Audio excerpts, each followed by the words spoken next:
आज भले ही सऊदी अरब को शेखों का देश माना जाता हो, जहां हर किसी के पास बेहिसाब पैसा है, लोगों के पास एक से बढ़कर एक महंगी और लग्जरी कार्स है, शेर और चीते जैसे जानवरों को पालना वहां के लोगों का शौक है। लेकिन आज से लगभग 100 साल पहले सऊदी अरब देश ऐसा बिल्कुल भी नहीं था। बात 1938 की है, जब सऊदी अरब में तेल की खोज की गई थी और उसके बाद से ही सऊदी अरब की हालातों में सुधार आना शुरू हो गया। नमस्कार, आप देख रहे हैं देश और दुनिया, और आज की वीडियो में आप जानोगे कि आखिर सऊदी अरब ने आज इतनी तरक्की कैसे की और इसके हालात अब से पहले कैसे थे। जानने के लिए बने रहिए वीडियो के अंत तक। बात 1932 की है, जब किंग अब्दुल अल अजीज ने सऊदी अरब की नींव रखी थी। उस वक्त सऊदी अरब में तेल के भंडार की खोज नहीं की गई थी। तेल की खोज से पहले सऊदी अरब का नाम दुनिया के सबसे गरीब देशों में गिना जाता था। यहाँ के लोग पेट भरने के लिए कच्चे भोजन को खाते थे। कृषि का भी कोई बड़ा विकल्प इनके पास मौजूद नहीं था। यहाँ पर उस वक्त बहुत बड़े हिस्से पर खजूर की खेती होती थी। यहाँ खेती बाड़ी के लिए ऊंट और भेड़ों का इस्तेमाल किया जाता था। आज सऊदी में जहाँ पर आप आलीशान इमारतें देखते हैं, वहाँ पर कभी मिट्टी के टूटे फूटे घर हुआ करते थे। लोग हस्तशिल्प के काम से भी जुड़े हुए थे। इसके अतिरिक्त लोग समुद्र में मोती ढूंढने का काम भी किया करते थे। उस वक्त लोग रोजगार के लिए दूसरे देशों में जाते थे, जहां पर वे लोग साफ सफाई करना, गाड़ियां धोना और मजदूरी जैसे काम किया करते थे।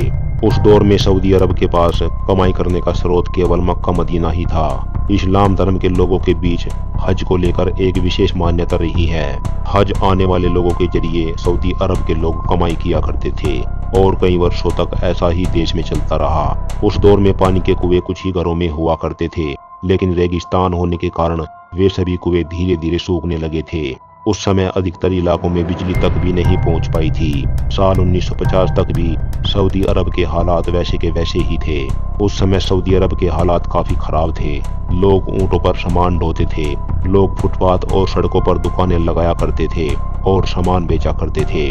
हालांकि उस समय सऊदी अरब में बहुत अधिक कारोबार नहीं हुआ करता था। एक जगह से दूसरी जगह पानी पहुंचाने के लिए टैंकर्स का इस्तेमाल किया जाता था। लोगों ने मिट्टी की बजाय पत्थर के घर बनाने शुरू किए थे। सड़कों के हालात बहुत खराब थे। लोगों को अपनी रोजमर्रा की जरूरतों को पूरा करने के लिए भी काफी संघर्ष करना पड़ता था। उस समय अधिकतर लोग अनपढ़ थे। वे कबीलों और झोपड़ियों में रहा करते थे। वहाँ के लोग खाली समय में मनोरंजन के लिए बाजों के साथ खेला करते थे या फिर शिकार किया करते थे। उस समय सऊदी अरब के पास ज्यादा कुछ संसाधन भी नहीं थे। सभी लोग काफी मेहनत और संघर्ष के साथ केवल अपना गुजारा ही कर पाते थे। लेकिन सन 1976 सऊदी अरब के लिए एक वरदान साबित हुआ, क्योंकि अंतर्राष्ट्रीय स्तर पर सन 1976 से कच्चे तेल की काफी मांग बढ़ गई थी। उसी के चलते सऊदी अरब ने अपना उत्पादन बढ़ाया और अपने देश में आर्थिक और सामाजिक स्तर पर विकास की ओर ध्यान दिया। जैसे ही सऊदी अरब में पैसा आना शुरू हुआ, तो वहाँ की सरकारों ने लोगों को खाने पर सब्सिडी देनी शुरू कर दी थी। अधिकतर लोग तेल निकालने के काम से जुड़ने लगे थे। अब आगे की स्थिति सारी दुनिया के सामने है। आज जहां पर सऊदी अरब खड़ा है, वहां तक पहुंचने का सफर भी इतना आसान नहीं रहा। सऊदी अरब और तुर्की की दुश्मनी सैकड़ों वर्षों से चलती आ रही है।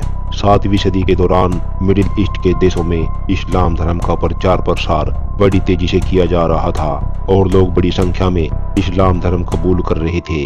धीरे धीरे समय के साथ अरब लोगों की एक अलग पहचान बनने लगी थी। यह पहचान अमीरी गरीबी की नहीं थी, बल्कि सऊदी अरब अपने किंगडम का विस्तार कर रहा था। सऊदी अरब ने सन 1944 में अपने पहले किंगडम की शुरुआत की थी। आदिवासी शासक मोहम्मद बिन साउद ने एक धार्मिक नेता मोहम्मद बिन अल वहाब के साथ मिलकर एक संगठन शुरू किया।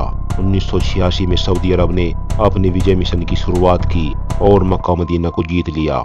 लेकिन 1816 में ओटोमन एम्पायर ने सऊदी अरब पर कब्जा कर लिया था, जिसके बाद पहला किंगडम समाप्त हो गया। दूसरा सऊदी किंगडम सन 1824 से लेकर सन 1866 तक चला था। उसके बाद एक बार फिर ओटोमन एम्पायर ने रियाद सहित अन्य इलाकों पर कब्जा कर लिया। सन 1902 में अब्दुल अल अजीज ने केवल 40 साथियों के साथ मिलकर रियाद को फिर वापस अपने कब्जे में ले लिया। उस समय तक ओटोमन एम्पायर काफी कमजोर पड़ गया था। पहला विश्व युद्ध खत्म होने के बाद सऊदी अरब ने अपने देश में तेल के ठिकानों की खोज करनी शुरू की। सन 1922 में न्यूजीलैंड के mining engineer major Frank Horner को ईस्टर्न पार्ट में तेल की खोज करने की जिम्मेदारी दी गई। हालांकि उन्हें इसमें कामयाबी नहीं मिली। 1925 में अमेरिकन इंजीनियर कार्ल ट्विचल ने सऊदी अरब में तेल खोजने की कोशिश की। वे अपने काम में सफल तो नहीं हुए, लेकिन तेल के बड़े बड़े भंडार होने के सबूत उन्होंने दे दिए थे। सन 1932 में बहराम में तेल के भंडार खोज लिए गए थे, जिसके बाद सऊदी अरब में भी तेल के भंडार खोजने का काम बड़ी तेजी से चलने लगा था। 1934 में जुबैर में जियोलॉजिस्ट की टीम ने तेल खोजने का काम दोबारा शुरू किया, लेकिन आखिर में सफलता 1938 में अमेरिका की एक कंपनी दम्मम ऑयल फील्ड को मिली, जिसने पहली बार सऊदी अरब में तेल के भंडार खोजे थे। आज ये जगह द हरन के नाम से पहचानी जाती है। सन 1939 में तेल के ट्रांसपोर्ट के लिए पाइपलाइन बिछाने का काम शुरू हुआ और 1944 में रैमको कंपनी को तेल निकालने की सारी जिम्मेदारी सौंप दी गई।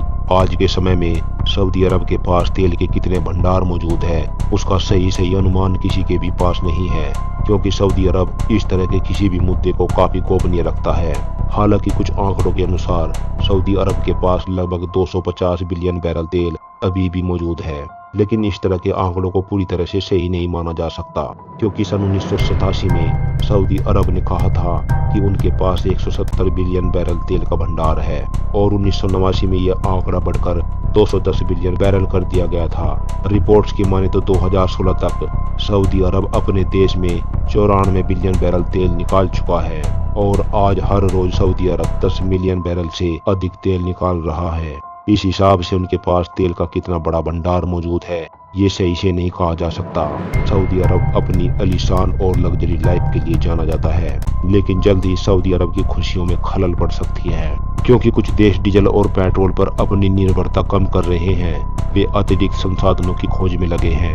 अगर सऊदी अरब से सभी देश तेल खरीदना बंद कर देंगे तो इस देश की अर्थव्यवस्था बर्बाद हो जाएगी।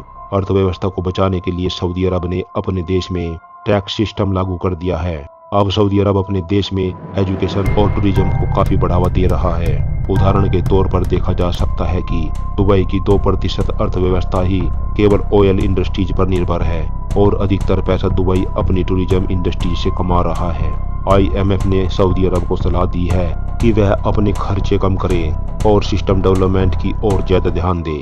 अब आगे देखने वाली बात होगी कि आखिर सऊदी अरब अपनी तेल पर निर्भरता को कैसे कम करता है। बस आज की वीडियो में इतना ही।